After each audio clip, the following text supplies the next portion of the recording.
नमस्कार दोस्तों, मैं Rakesh Sharma, spokesman bar council of Delhi. आपको मुलाकात करा रहा हूं, आपको एक एक्सपीरियंस शेयर करा रहा हूं जो shining star of legal fraternity के हैं उन लोगों से। और आज मैं इसी कड़ी में आपको एक ऐसी शख्सियत से मिलाऊंगा जो न केवल एडवोकेट हैं बल्कि एक बहुत बेहतर इंसान भी हैं। और बहुत बेहतर इंसान होने के साथ साथ एक उनके अंदर जो हृदय उनका है वो बिल्कुल आपको डिफरेंट टाइप का मिलेगा। डिफरेंट टाइप से मेरा मतलब ये है कि एक ऐसा शख्स जो कोर्ट में लड़ता है क्रिमिनल्स के लिए, उनको बचाने के लिए, या जो भी उनके क्लाइंट होते हैं उनको बचाने के लिए, लेकिन जब वो फील्ड में आता है बाहर तो वो ग्रीनरी से प्यार करता है, ग्रीनरी को बहुत अपनी आत्मा से लगा के रखता है। और ऐसे गरीब बच्चों को जिनको कोई पूछने वाला नहीं था उनको अपने बेटों के समान मान के उनकी परवरिश कहूँ या उनको डेवलप करना कहूँ, मैं उनकी ज़बानी आपको सुनाऊंगा। एक ऐसी मल्टी पर्पस मैं कहूँगा कि ऐसी शख्सियत से आपको मिलाऊंगा। मैं मिला रहा हूँ आपको एडवोकेट मुकेश कालिया जी से। आपको मुकेश कालिया जी, जो लोग लीगल फ्रेटर्निटी से जुड़े हैं, मैं समझता हूँ कि उनको कोई बहुत ज़्यादा परिचय देने की बात नहीं है, क्योंकि अपने आप में ये एक सशक्त हस्ताक्षर हैं लीगल फ्रेटर्निटी में। और मैं इनके बारे में थोड़ा सा बता दूं कि इनके पेरेंट्स जो थे गुरदासपुर पंजाब से अबाउट 60 से पहले आ गए थे दिल्ली में। इनके फादर साहब दिल्ली पुलिस में उन्होंने सेवाएं दी, मदर हाउसवाइफ थी। और 1962 में इनका जन्म हुआ और इन्होंने 1986 में लॉ ग्रेजुएशन किया Delhi law campus centre Delhi से। और किरोड़ीमल कॉलेज से इन्होंने ग्रेजुएशन किया। और उस टाइम पर ये बास्केटबॉल के और मैं कहूँ हैंडबॉल के अपने आप में कैप्टन भी रहे और एक बहुत जाने माने सितारे रहे बास्केटबॉल के। और वही इनका ध्येय रहा। आज भी वो बास्केटबॉल में इतना इंटरेस्ट लेते हैं कि इन्होंने सैकड़ों बच्चों को, आज भी 150 बच्चों को ये रेगुलर ट्रेनिंग दे रहे हैं। तो मैं कहूँगा कि एक तरफ लॉ, एक तरफ एडवोकेसी, एक तरफ ये चैरिटी कहूँ, शौक कहूँ, और इन्होंने एक संस्था बना दी। आप देखिए क्या डेडिकेशन है, क्या संस्कार है, इसे कहते हैं भारतीय संस्कृति। इन्होंने अपनी स्वर्गवासी जो माता जी थी कृष्णा जी, उनके नाम से, और रतन जी जो इनके फादर थे, कृष्णा रतन स्पोर्ट्स एकेडमी बना दी। तो ये उनके साथ रहते हैं और वो इनके साथ रहते हैं, इनके हृदय में रहते हैं। ये एक बहुत विचित्र, मैं इन्हीं से पूछूंगा किस तरह से ये सब चलता है। तो मैं मिला रहा हूँ आपको मुकेश कालिया जी से। आपका बहुत बहुत स्वागत है YMO चैनल में मुकेश जी।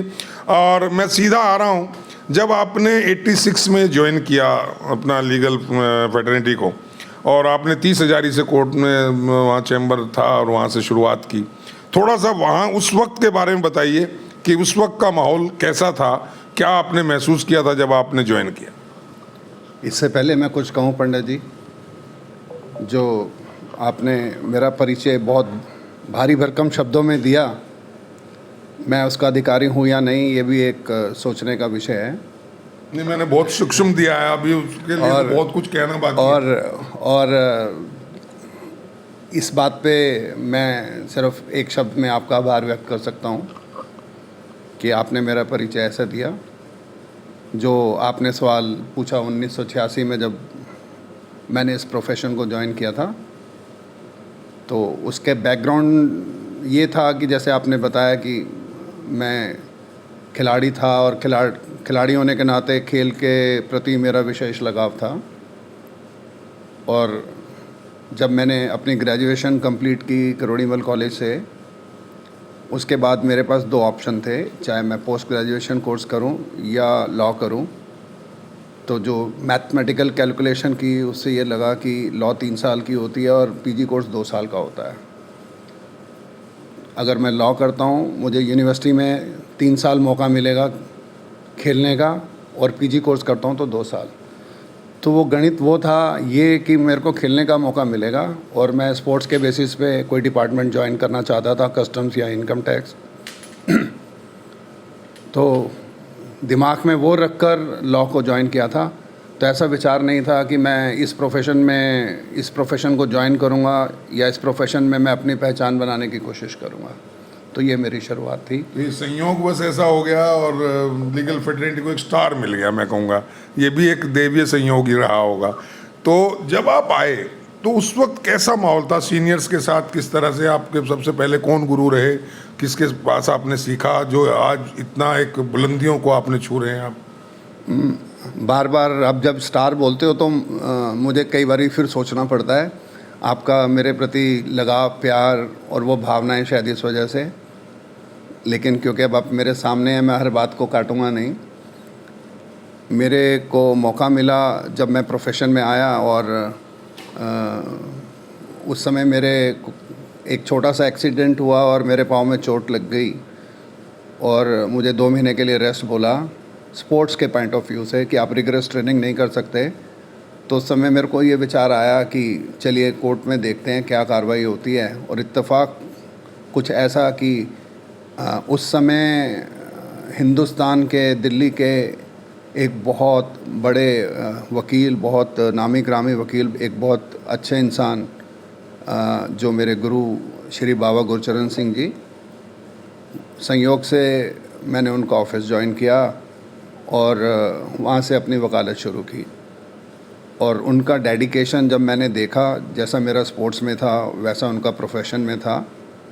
और बहुत जो लोग पहले से भी ये मानते थे और अब भी मानते हैं कि बाबा साहब वकालत में जो उनकी उपाधि थी और जो उनका दर्जा था, वो आज तक लोग सम्मान की दृष्टि से देखते हैं। उनके नाम से सेंट्रल हॉल के सामने बाबा गुरचरण सिंह ब्लॉक भी है। ये बात सही है। जितना ज्ञान उनको था, और ख़ास तौर से जो ट्रायल में उनको नंबर 1 मानते थे, और क्योंकि मेरे तो वो गुरु रहे हैं, वो मेरे लिए हमेशा नंबर 1 ही रहेंगे। नहीं, वो नंबर 1 थे भी, आज भी सभी लोग उनकी रेस्पेक्ट करते हैं। और आपने अपने गुरु का नाम भी रोशन किया, और आपने जो आपने शिक्षा वहाँ ली, जो ट्रेनिंग आपने ली, मैं समझता हूँ उस पर आप खरे उतरे हैं। ये सब लोगों का मानना है, राकेश शर्मा का नहीं, सभी का ऐसा मानना है। दिशा माँ बाप देते हैं, उनका आशीर्वाद होता है, गुरु का आशीर्वाद होता है। मैंने एक प्रयास किया कि मैं उस दिशा में चलूँ। तो एक बात बताइए, आप ये सामंजस्य कैसे बैठा लेते हैं कि उधर खेलना भी है, उधर एडवोकेसी भी करनी है, क्लाइंटेज भी आपके पास बेशुमार है, केसेस की अब मैं देखता हूँ पूरा दिन आप high court, supreme court, district courts में भागा दौड़ी में रहते हैं, तो ये सब कैसे हो पाता है? कैसे सामंजस्य बैठाते हो आप? इसको आप टाइम मैनेजमेंट कह लें, या कैसे आप अपने आप को ऑर्गेनाइज करते हैं। अगर आपका शरीर स्वस्थ है तो आप ज़्यादा समय दे पाते हैं। तो पहली शुरुआत अपने आप से कीजिए आप। शुरुआत जो मैं अपने लिए बोलता हूँ, बाकी सबके लिए नहीं, सबका अपना एक अंदाज़ होता है, अपनी जीवन शैली होती है। तो मेरी जीवन शैली में मैं ये मानता हूँ कि अगर आप स्वस्थ हैं, मेरा पैशन भी था, ये फ़िलासफ़िकल बातें तो अब जैसे उम्र होती है तब आ जाती हैं। कुछ नेचुरली था कि खेलना, जैसे आप खाना खाते हैं और पानी पीते हैं और कुछ सॉलिड खाते हैं और मीठा खाते हैं, तो सबके अलग अलग खाने बने हुए हैं। तो ऐसा मान के चलें कि वो खाने बदलते रहते हैं, कभी किसी चीज़ को ज़्यादा समय, कभी कम।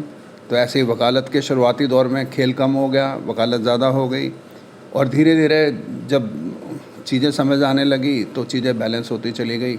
किसको कितना समय देना चाहिए वो वक्त के हिसाब से अपने आप समझ आता इसके बावजूद आप दिल्ली बास्केटबॉल एसोसिएशन के प्रेसिडेंट हैं, आप दिल्ली ओलंपिक एसोसिएशन के वाइस प्रेसिडेंट हैं, तो ये सब करते हुए फिर एक एकेडमी जो आपने बताई, कृष्णा रतन स्पोर्ट्स एकेडमी, आप उसको बखूबी चला रहे हैं, डेली आप शाम को वहाँ टाइम देते हैं। मैं उस चीज़ को लोगों को बताना चाहता हूँ कि कैसे आप ये सब मैनेज करते हैं।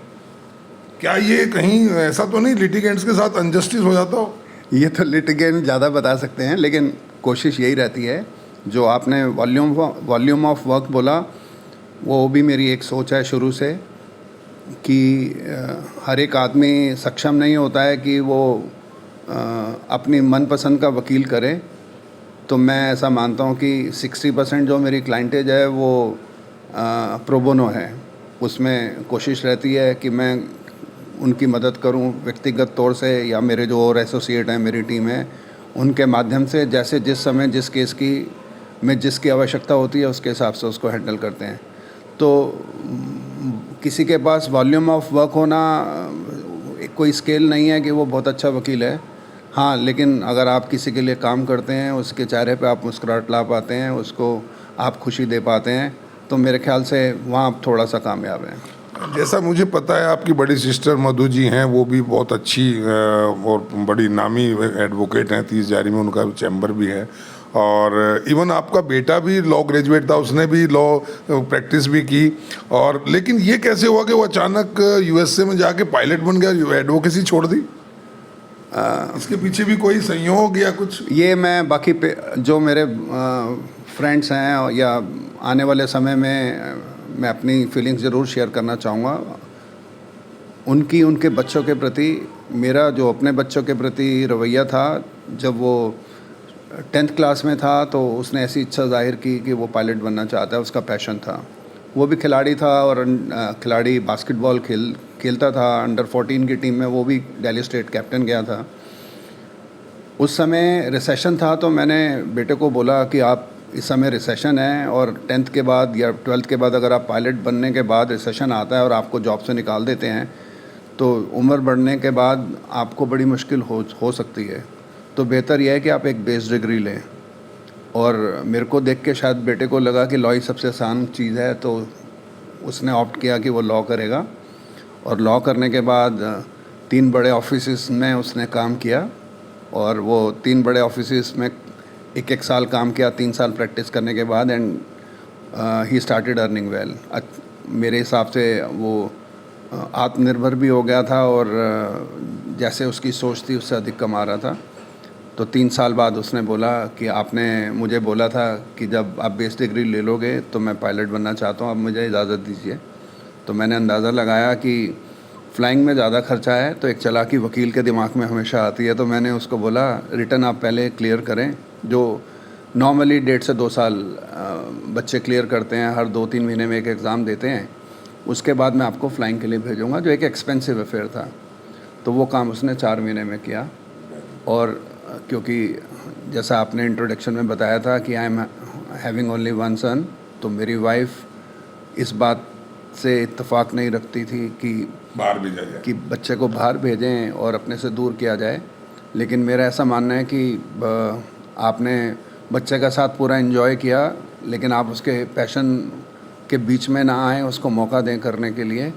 और वो हमेशा आपके साथ भी रहेगा, आप उसकी कमी भी महसूस नहीं करोगे और आपको खुशी भी होगी। तो मैंने अपनी वाइफ को समझाया और अभी वो एक कामयाब पायलट है यूएसए में।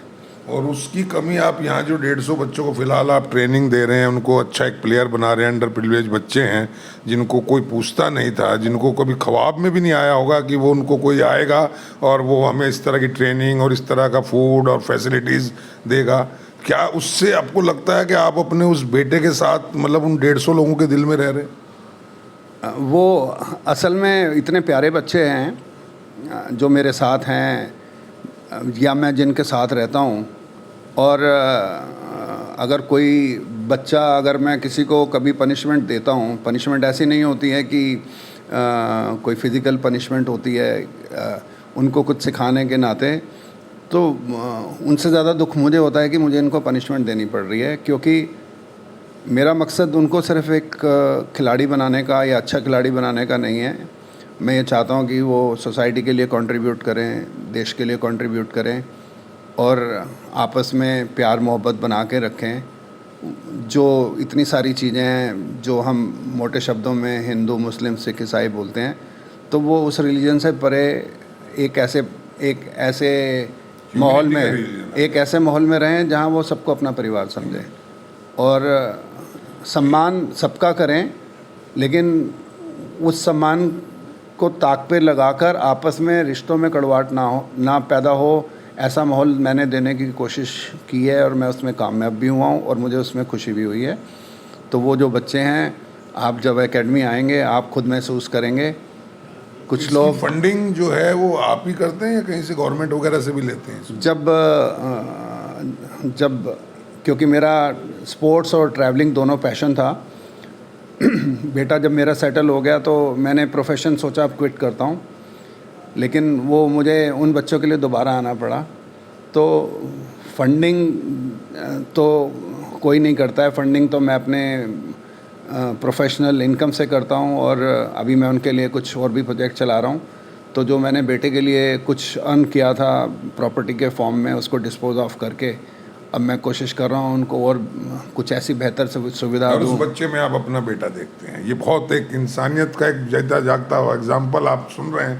अब इससे पहले कि मैं आपको इमोशनल करूं, और बहुत सारी चीज़ें हैं बात करने की, मैं सिर्फ अब एडवोकेसी पे आ जाता हूं, जिस फेडरेटी में आप हैं, कि जब आपने ज्वाइन किया उस वक्त आपने एक अच्छे गुरु मिल गए और आपने बढ़ते चले गए। क्या आप ये महसूस करते हैं कि जजेस के सामने जब आप पेश होते हैं वो फेस वैल्यू कहीं काम करती है या कुछ और? फेस वैल्यू क्या है?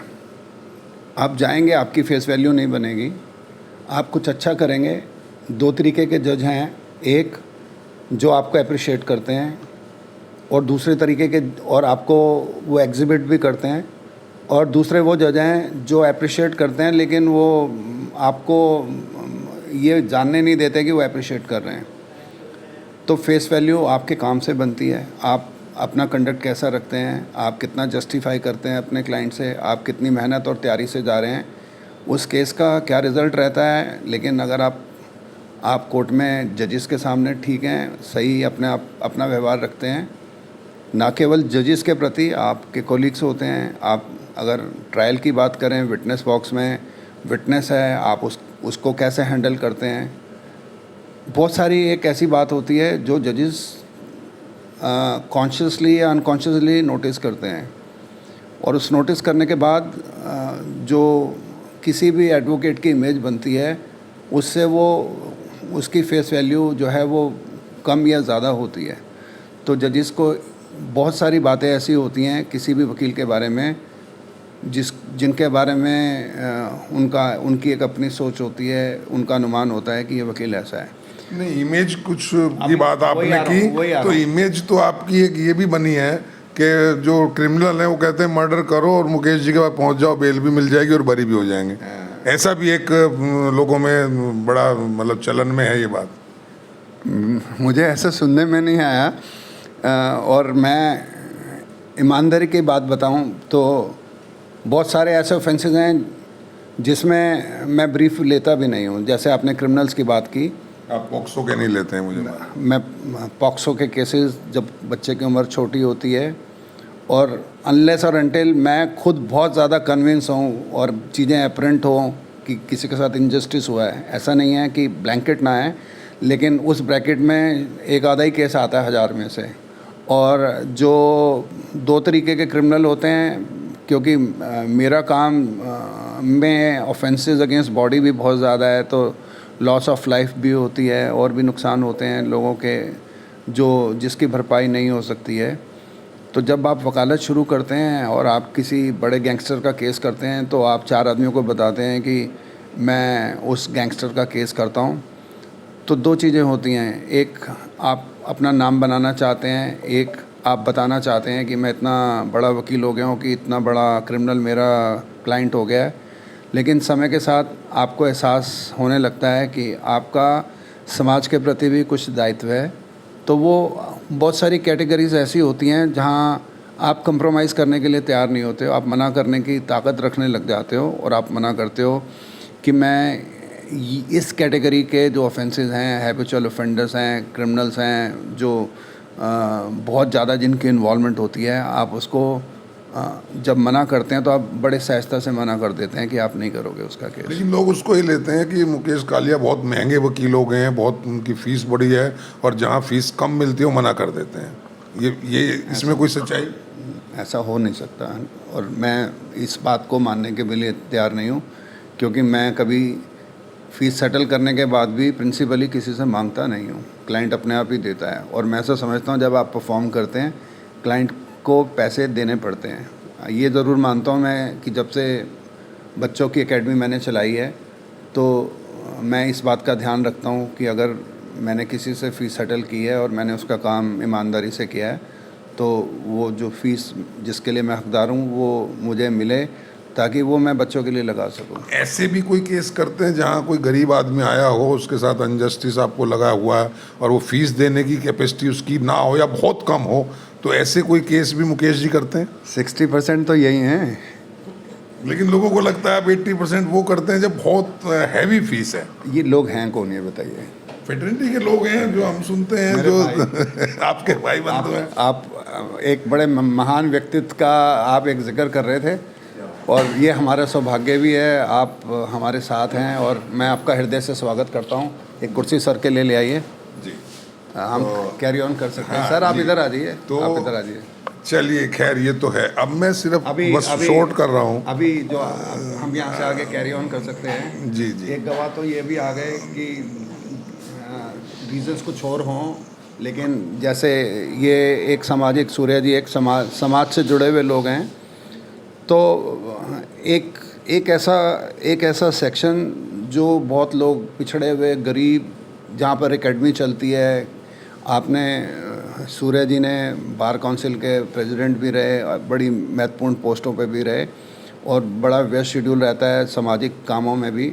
तो इनके क्षेत्र में बहुत सारे लोग हैं जो बहुत गरीब हैं, तो ये हमेशा उनकी मदद करते हैं। कुछ ये स्वयं करते हैं और कुछ मेरी जिम्मेवारी लगाते हैं। तो वो जो आप कहते हो कि हर एक से पैसा लेने वाली बात है, वो उसी कोलीग ने मुझे एक और शिकायत लोगों को रहती है हाँ जी, कि देखने में मुकेश जी बहुत सॉफ्ट लगते हैं, लेकिन क्लाइंट से ना तो ज़्यादा बात करते हैं और ना ही उनको टाइम पूरा देते हैं। ये भी बात अगर किसी क्लाइंट ने कही है तो मैं मान सकता हूँ, लेकिन ऐसा मुझे लगता नहीं है ऐसा होना चाहिए। बात कम करना या ज़्यादा करना तो एक वो नहीं है, लेकिन आपकी क्लाइंट्स की कोई क्वेरीज हैं। और एक बात और भी है, मैं ऐसा भी समझता हूँ, जो आदमी या कोई भी क्लाइंट मेरे पास आता है, वो उस स्थिति में आता है जब उसकी मानसिक हालत ऐसी होती है कि उसकी टॉलरेंस की, और उससे अगर हम कुछ एक्सपेक्ट करें कि वो अपना व्यवहार एक बहुत अच्छा रखे, तो वो थोड़ा सा ज़ास्ती होती है, क्योंकि उसका मानसिक स्थिति ऐसी नहीं होती है। हम तो बल्कि वो कंसेशन भी देते हैं कि अगर इस समय ये परेशानी में है, तो उसकी कुछ बातें ऐसी भी होती हैं जो नॉर्मली हम इतना समय नहीं देते, हम उसको देने की कोशिश करते हैं। आपने एक बहुत लंबा, लगभग आई थिंक 36-37 साल इस फेटर्निटी को दिए हैं अपने, और आपने वो समय भी देखा 86, 90s का, 2000 तक का, और आज का समय भी देख रहे हैं जब ये इंसिडेंट्स हो रहे हैं, आपस में कलेश हो रहे हैं, एडवोकेट्स के बीच में हो रहे हैं। और एक आपको क्या लगता है, कुछ स्टैंडर्ड में गिरावट आई है बार बेंच के रिलेशंस में भी और बार में भी? नज़रिया आप सिर्फ बार बेंच को देख कर करें या एक समाज का परिवर्तन देख के चलें। क्या जो कमिटमेंट थी आज से 40 साल पहले अपने पेरेंट्स के लिए, अपने सीनियर्स के लिए, अपने दोस्तों के लिए, जो वक्त के हिसाब से बदलाव आते हैं, उससे कोई भी अछूता नहीं रहता है, चाहे वो हमारा प्रोफेशन हो। आज हम ये कहते हैं 30 साल पहले जो समय था वो बहुत अच्छा था, और 10 साल बाद, 20 साल बाद हम कहेंगे यही बात हम आज के लिए कहेंगे। तो जो जिस समय जो बात होती है वो समय के अनुकूल होती है। जब उसकी तुलना की जाए तो उसमें फ़र्क तो ज़रूर आएगा। नहीं, मॉरल स्टैंडर्ड्स आपके हिसाब से लगता है कभी कोफ्त होती है कि हम जब ज्वाइन किया हम क्या सोचते थे, क्या प्रोफेशन, किस चीज़ को मेंटेन करते रहे, और अब क्या हो रहा है हमारे सामने? आप अपना मॉरल स्टैंडर्ड बनाए रखिए, बाकी दूसरे में कमी ढूंढेंगे तो कोई भी उत्तर आपको कहीं पीड़ा होती है जो ये देखते हैं आप, जो रोज का ये चल रहा है, अभी जैसे गोली चली थी इस जारी में, और कुछ इस तरह के अनटोवर्ड इंसिडेंट हो रहे हैं, ऐसा लगता कोफ्त होती है कहीं, बीइंग ए शुभ चिंतक ऑफ फेटर्निटी और being a thinker of the fraternity? जो चीज़ें ग्रेजुअली होती हैं, जैसे कोई भी स्थिति में परिवर्तन आता है, वो एकदम आ जाता है तो उसका रिएक्शन बड़ा फास्ट होता है। जो ग्रेजुअली चीज़ें होती हैं वो इन सब चीज़ों को आपको सामान्य बनाती चली जाती हैं। आप उस पर तवज्जो देना बंद कर देते हैं, आपको अफसोस ज़रूर होता है, और वो जो आपकी बॉडी में इम्यूनिटी सिस्टम है वो इतना स्ट्रांग हो जाता है। ईमानदारी से अगर किसी को क्रिटिसाइज़ करें तो फिर सारा दिन उसी में निकल जाएगा। तो आपको अगर पॉजिटिविटी मेंटेन रखनी है, अगर बार में गोली चली है, ये दुर्भाग्यपूर्ण है, इसकी प्रशंसा तो कोई भी नहीं कर सकता। लेकिन आपको ये मालूम है कि आप दुख मना के उस स्थिति को आप बदल नहीं सकते हैं, उसमें परिवर्तन नहीं ला सकते हैं, आपको उसको स्वीकार करते हुए चलना पड़ेगा। तो ये चीज़ें आज जो हो रही हैं, इसमें और आगे बदलाव भी होगा, होता रहेगा, अच्छे के लिए भी, ख़राब के लिए भी। लेकिन उसको बहुत लंबा आप अपने सिस्टम पे नहीं ले सकते हैं। तो मेरा मानना ये है कि तुलना जब भी हम करेंगे तो फ़र्क ज़रूर आएगा अच्छाई का ख़राब होने का, लेकिन वो उसका कारण सिर्फ वकालत में जो लोग हैं वो नहीं है, वो पूरा ओवरऑल वर्ल्ड में या देश में या एक समाज, वो ओवरऑल हर जगह पे आपको चेंजेस हैं। मॉरल वैल्यूज़ ये नहीं है कि आज वकील की हैं गिर गई, ज़रूरतें पहले के मुकाबले में बहुत बढ़ गई हैं। जो एक आपने बड़ा इम्पोर्टेंट सवाल मेरे से पूछा था, जो एक्सपेक्टेशंस हैं, जो बच्चा आता है और वो सोचता है कि भाई मैंने लॉ किया है, तो अगर दोनों तरफ से आप देखें, अगर मेरे पास कोई बच्चा आता है, इस समय मैं स्थिति में हूँ, पहले मैं अपनी बताता हूँ फिर दूसरी बताता हूँ। इस स्थिति में हूँ क्यों मैं इन सब बच्चों को ये बोलता हूँ कि अगर आप मेरे से बहुत सारी फ़ीस एक्सपेक्ट करते हैं, आप समझते हैं कि आपने एक ऐसे ऑफिस को ज्वाइन किया जिसके पास बहुत सारा काम है, और अगर मैं आपको बहुत सारे पैसे देता हूँ, अगर मेरे पास 15 एसोसिएट हैं और मैं उनको रीज़नेबली भी थोड़ा सा अमाउंट देता हूँ, तो मेरा वो माइनस का स्टार्ट होगा, क्योंकि मुझे अपने एसोसिएट्स को फ़ीस देनी है। और जब मैं वो प्रेशर लेके काम करूँगा तो मैं किसी गरीब आदमी का काम नहीं कर पाऊँगा, मैं किसी की फ़ीस नहीं छोड़ पाऊँगा, मैं पहले उससे फ़ीस लूँगा। तो मैं इनसे पहले हाथ जोड़ता हूँ, इनको बताता हूँ कि मैं आपको सिर्फ सिखा सकता हूँ, आप पैसे की अपेक्षा इसलिए नहीं कीजिए कि मैं कमाता नहीं हूँ, क्योंकि मुझे 30-40% क्लाइंट से ही सारे सिस्टम को ऑर्गेनाइज़ करना है। तो ये आपकी लिबर्टी है कि आप किसी और ऑफिस को ज्वाइन करें। दूसरा, जो बड़े ऑफिसेज़ हैं उनका ऐसा मानना है कि हम तो इनको ट्रेंड कर रहे हैं, और आप IAS एकेडमी में जाएं, कहीं जाएं, वो लाखों रुपए के पैसे लेते हैं, वो पैसे लेते हैं, हम इनको दे क्यों, हम इनको एक्सपोजर दे रहे हैं। और एक माँ बाप के नज़रिए से और एक जो यंग एडवोकेट के नज़रिए से देखें, 12 साल पहले वो 12th लगाता है, इंटीग्रेटेड कोर्स में 5 साल, 17 साल, 5 साल की उसकी उम्र होती है जब वो पढ़ाई शुरू करता है। 22-23 साल का होने के बाद अगर वो अपने आप को फाइनेंशियली सपोर्ट नहीं कर पाता है और माँ बाप की ओर देखता है, तो जो आर्थिक रूप से बहुत ज़्यादा साउंड नहीं है, जिनके परिवार उनसे अपेक्षा करते हैं, ये प्रोफेशन उनके लिए बहुत टफ़ है, बहुत टफ़ है, बहुत टफ़ है। मैं डिस्करेज नहीं कर रहा हूँ, लेकिन जो भी इस प्रोफेशन को ज्वाइन करे वो मान के चले कि इनिशियल फ्यू इयर्स बहुत स्ट्रगल का होता है। जैसे आपने मेरे सीनियर साहब का नाम लिया, जिनकी हिंदुस्तान में तूती बोलती थी, उन्होंने मुझे बोला, अब ये मुझे नहीं पता कि उनकी बात में कितनी सच्चाई थी, उन्होंने बोला कि मुझे पहला जो ब्रीफ था वो 5 साल बाद मिला था। तो हाँ, तो आजकल के जितने भी बच्चे हैं, ब्रीफ तो उनके पास आ ही जाते हैं, चाहे उनकी 1 महीने की प्रैक्टिस हो, तो वो फार बेटर स्टैंडिंग होते हैं। बच्चों की बात चली, आने वाली जनरेशन की, मुकेश कालिया जो एक मशहूर एडवोकेट आज की डेट में, मैं बार बार कह रहा हूँ, और कामयाब एडवोकेट, और मैं कहूँगा एक इंटेलिजेंट एडवोकेट हैं, वो क्या टिप्स देना चाहेंगे अपने यंगस्टर्स को सक्सेस के लिए, और किस तरीके से वो अपने जीवन को उठाएं ताकि और मुकेश कालिया पैदा हो सकें और बन सकें? मैं अपने से तो तुलना नहीं करूंगा, क्योंकि मैं अपने आप को उस स्थिति में नहीं रखता हूं कि मैं मुकेश कालिया बनना चाहें वकालत के नज़रिए से। लेकिन आप जो भी इस प्रोफेशन को ज्वाइन करते हैं, शुरू में बहुत स्ट्रगल है, बहुत परेशानियां हैं, पैसा नहीं है। आप अपना दिमाग उसी हिसाब से बनाएं, आप अपना सिस्टम उसी हिसाब से बनाएं कि आपको समय लग सकता है इस प्रोफेशन में एस्टैब्लिश होने के लिए, और आपका जिस फील्ड में आपका इंटरेस्ट है आप वही पकड़ के चलिए, जिसमें आप एंजॉय कर सकते हैं। और अगर आपको सिर्फ पैसा कमाना है तो फिर आप सोर्स देखिए कि कौन सी जगह से आपको फीडिंग हो सकती है। आप अगर किसी रिमोट एरिया से हैं, आपको लगता है आप सुप्रीम कोर्ट में सेटल होंगे, वहाँ से केसेस आएंगे, तो वो तो एक अलग बात है कि अपने आप को प्रोफेशन में आप एस्टेब्लिश करना चाहते हैं ये मान के कि आप बहुत पैसे लेते हैं या आपको बहुत सारी नॉलेज है। कंसिस्टेंसी रखिए, मेहनत करते रहिए, कामयाबी ज़रूर मिलेगी। समय लग सकता है, तो उसके बारे में आप बिल्कुल निराश मत होइए कि अभी आपको 2 साल हो गए, 3 साल हो गए, 4 साल हो गए। पहले जब हम थे 3 एक्ट थे वही पढ़ते थे, अब तो हर कदम पे एक नई चीज़ आ जाती है।